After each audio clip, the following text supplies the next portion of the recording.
Hey guys, CheatSheetPros.com, July 25th. It is Thursday. We posted 3 member plays today, and I want to show you how I came up with them. We had the Padres first 5 innings, Texas over the White Sox, and you could do first 5 inning or game line. You can read this up and determine. And then we had Tampa Bay with Taj Bradley on the mound, first 5 innings over Toronto. Padres won. It looks like this one's going to win. Yep, there it is. So into 5. It just finished 3 out. So they're up 3-0. They covered the first 5. So Tampa Bay's a winner. So we've won 2 of the 3. And then in this one, I think we put attack this on the first 5 inning line or game line, as the Chicago White Sox bullpen is terrible. So the first 5 inning line's already won. So technically we could be 3-0, or if you did the game line 2-1, but the other 2 have already hit. So the main thing is I just want to show you our premium plays, how I come up with them. So if you're looking at it, you can kind of know what I'm going to look for. MLB, there's 3 parts to the game. You have your lineup, which are your hitters. How good is the offense doing? Are they hitting the ball? Are they struggling? Are they scoring runs? The second part is the starting pitcher. Starting pitchers go 5 to 6 innings. They play the first half to third of the, or 2/3 of the game. And then you have the bullpen that comes in and does the last third. So when we come in here, we flip. I always start up at the top and I go down through every game. And this is kind of gives me a glimpse. So the first game we had was the Padres. Now, when you're looking at this, one of the things that jumps out at me is the bullpen. So looking at the bullpen, the Padres pen has an ERA over 5 over the last 2 weeks. They're giving up twice as many home runs as Washington. The Washington bullpen's got a 3.86 with a 4-0 record. So I don't really see an edge in the second half or last third of the game. So the first 5 would be one I would want to attack based on that bullpen. Second, how are the teams doing?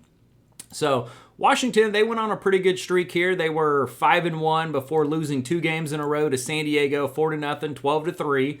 And then you come over here and San Diego's just the opposite. They were on a 1-5 streak, and now they've won 4 straight. So I like that. Looking at the power rankings, that's the next thing I'm going to look at. We have 15 versus 18. And then I always look here at these last 4, this WRC plus, home runs, RBIs, and ISO.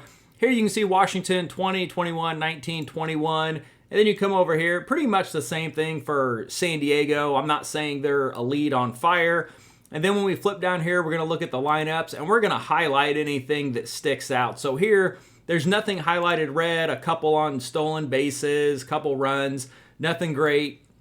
And then here you're going to see the averages. They've both got some cold players. Both have several that are batting, less than 200, 225. Washington has a lot of people batting under 225. Oh, look at that. 158, 190, 189, 190. So I give a slight edge to San Diego's lineup, as I just prefer, Profar, Bogarts, Mikado, Jackson Merrill's not doing too bad versus, there's really no one in this lineup that jumps out at you. They really don't have anyone. So bullpen, nothing for me in the second half. Lineups, slight lean to San Diego. So let's look at the pitchers. And this was just absolutely comical. So Dylan Cease versus Patrick Corbin. Here you see the ERAs of 5.35 versus 3.76. And that should jump out and slap you. Your xFIP, we've got over a run better for Dylan Cease. And then the WHIP, that's your walks and hits per innings pitched. 1.5 to 1, significantly different. So I always scroll down here and I want to see how these 2 pitchers have been doing. So Patrick Corbin, I'm going to focus right here on hits and earned runs, and we're going to scroll down. So he's allowed 1, 4, 3, 4, 3. So in every start except for the last one, he's allowed at least 3 earned runs. And then we look at his innings pitched, and he typically does 5, has a couple 6s. 1, he got to 7. And then we see here, he just faced, 5 starts ago, these Padres. He went 7 innings, but he gave up 5 hits and 3 earned runs. So we could reasonably say he's probably going to give up 2, 3, or 4 runs in his first 5 to 6 innings. Now we come over here to Dylan Cease, and we take a look at him, and we're going to look at the same thing. Now, Cease was on a bad streak here. He had 4, 6, and 3 earned runs. He had 2 starts where he just got annihilated. But these last 2 starts, he really turned it around. He'd had 6 innings of 1 hit ball, no runs, 7 innings of 1 hit ball, no runs. So in his last 13 innings, he had only given up 2 hits, 21 strikeouts, and no runs. So we can usually say Washington's lineup is bad enough. They are not going to score more than 1 run in the first 4 to 5 innings. So this is why we wrote up a first 5 inning play on San Diego Padres. Well, Dylan Cease, they were up 3-0 at the end of 5, so it easily won. Even if you laid the run line or the 1.5, it covered that at plus money. And then Cease went on to throw a no-hitter today. So that's how we came up with that game. The other game I'm going to flip through is Tampa Bay and Toronto. So we look at both of these teams, power ranking, 17-13, so-so. We scroll these last 4 here, they're kind of a mixed bag. Nothing jumps out at me. We look at the bullpens, ERAs, both 4.3s, xFIPs 4.44. That's about the same. Nothing really jumps out at me there. So we rank them 23rd and 24th. 6-4 last 10, 5-5 last 10. So let's go down, look at the lineups and the starting pitchers. So the lineups here, we see Tampa Bay, not great. They've got one guy, Arozarena, who's got some red highlights, and then they've got Vlad, who's also got some red highlights, but they've got some holes in the lineup on both sides, so that's something that jumps out. So right now, this wasn't even on the board, wasn't even a play. Now when we go look at the starting pitchers, we see Taj Bradley and Bassett. Well, Taj is on one of my fantasy teams, so I know how well he's been doing, and we're just going to compare these two stats. We see Taj is better in ERA, about a run better in xFIP, and 1.4 to 1.05 on WHIP puts you at average and then well below average. So that's one I would want to look into a little further. Now you come down here, we're going to look at Bassett. We're going to look at his hits and earned runs. And what jumps out at me is these last 3 starts, he's allowed 5, 3, and 4 runs. So if he continues that trend, he's going to give up at least 3 runs in his first 5 to 6 innings. And his hits, 7, 5, 8. Those are a lot. So if you're giving up a hit an inning, you are going to get crushed. So if we look at these last 3 starts, and when I wrote this up, I said, okay, in his last 3 starts, it combined for 17.2 innings, and then this is 20 hits allowed, and then 7, 5, 12, and 12 earned runs.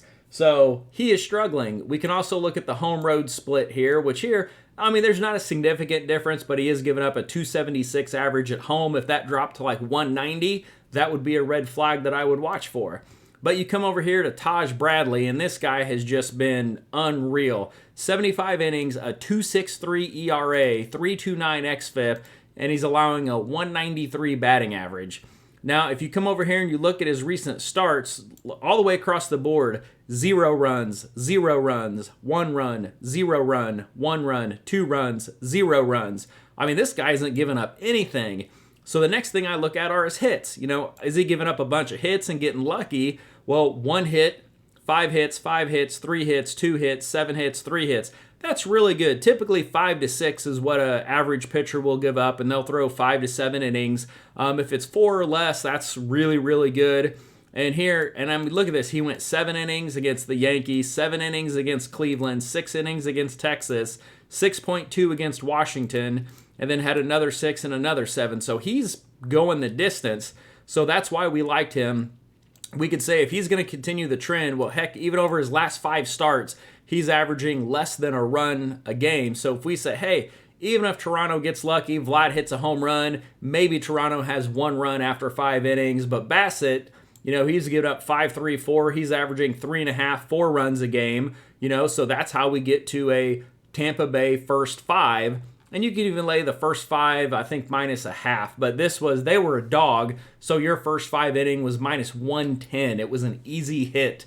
And then you come over here to the bullpens. There's not an edge for me either way, so I would rather just ride Taj versus Bassett first 5 innings and lock that down. That was our second win today, which is really good.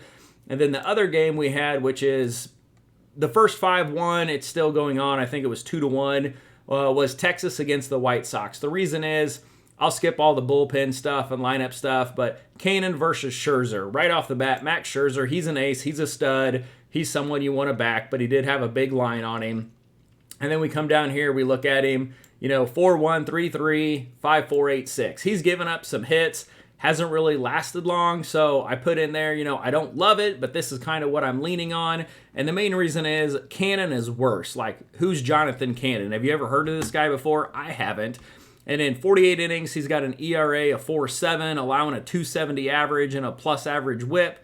And then you look at his road numbers, and look, his ERA goes from 3.24 to 6.46. And then his whip, 114 to 156, and his average allowed from 240 to 313, so it even skyrockets.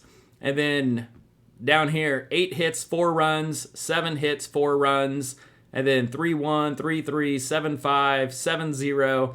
So this is a game he probably got lucky. He went 7 innings, or gave up 7 hits, no runs. And then you come over here, look at his last 3, 4-4-1. So in his last 2 starts, and I think what I'd wrote up, his last 2 starts combined for 12 innings. He gave up 15 hits, 8 total earned runs, and walked 2 batters. So I'll take Max Scherzer in the first 5 against Jonathan Cannon any day. Neither bullpen is great, but I didn't mind a Texas if you wanted to go the entire game, just because the White Sox bullpen ranks 26th.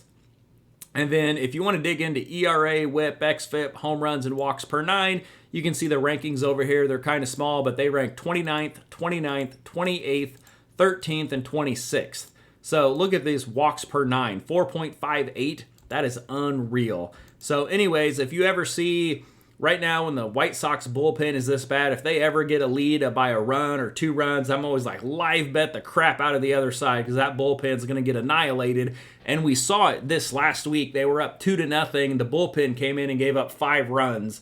I can't remember who was on the mound for it, but those are the things I look at and the things I found on the premium picks today. So give us a shot.